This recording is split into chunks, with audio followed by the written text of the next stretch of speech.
ദൈവസാന്നിധ്യം അനുഭവിച്ച് ദൈവത്തോടെപ്പോഴും അടുത്തിരിക്കുക. അത് ദൈവം നമ്മിൽ നിന്ന് ആഗ്രഹിക്കുന്നു.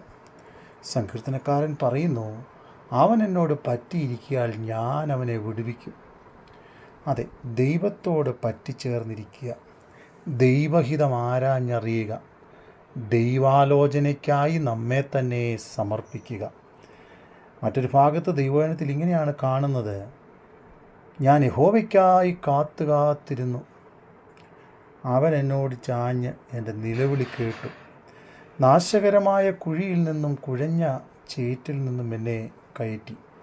അതെ, ദൈവത്തോട് പറ്റിയിരിക്കുവാൻ നാം തയ്യാറാകുമ്പോൾ പ്രതിസന്ധി വേളകളിൽ ദൈവത്തിൻ്റെ അനുഗ്രഹം എപ്പോഴും നമ്മോട് കൂടെയിരിക്കുകയും തൻ്റെ പരിപാലനകരം നമ്മെ നിയന്ത്രിച്ച് നടത്തുകയും ചെയ്യും.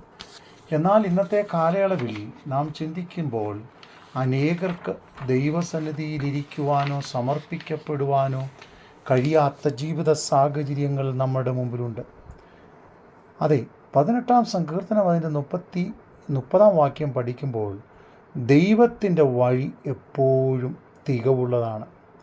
അതെ, ദൈവത്തോട് നാം പറ്റിച്ചേർന്ന് യാത്ര ചെയ്യുമ്പോൾ തികവുള്ള വഴികളിലൂടെ ദൈവം നമ്മെ നടത്തുന്നു.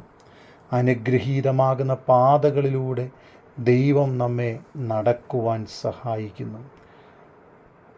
റോമാലേഖനം 8-ാം അധ്യായം 28-ാം വാക്യം പറയുന്നു, ദൈവത്തെ സ്നേഹിക്കുന്നവർക്ക്, നിർണയപ്രകാരം വിളിക്കപ്പെട്ടവർക്ക് സകലതും നന്മയ്ക്കായി കൂടി വ്യാപരിക്കുന്നു.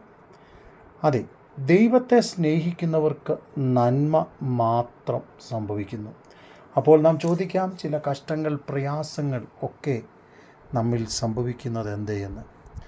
എന്നാൽ നാം മനസ്സിലാക്കുക, പലപ്പോഴും അനേക കഷ്ടങ്ങളിലൂടെയാണ് ദൈവഭക്തന്മാർ, ദൈവദാസന്മാർ അവരുടെ ജീവിതയാത്ര ജയകരമായി നയിച്ചത്. അതിൽ നിന്നെല്ലാം ദൈവം തൻ്റെ ഭക്തന്മാരെ വിടുവിക്കുകയും ചെയ്തു. സങ്കീർത്തനങ്ങളിൽ ഇങ്ങനെ വായിക്കുന്നു, നീതിമാൻ്റെ അനർത്ഥങ്ങൾ അസംഖ്യമാണെങ്കിലും അവയെല്ലാത്തിൽ നിന്നും ദൈവം അവനെ വിടുവിക്കുന്നു.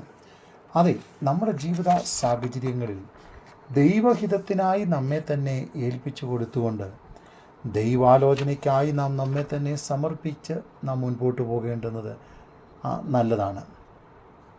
നമ്മെക്കുറിച്ചുള്ള ദൈവിക പദ്ധതികൾ വളരെ തികവുള്ളതും നന്മയ്ക്കായി പരിണമിക്കുന്നതുമാണ്. ദൈവവചനം ഇങ്ങനെ പറയുന്നു, യെരമ്യാവ് 29:11,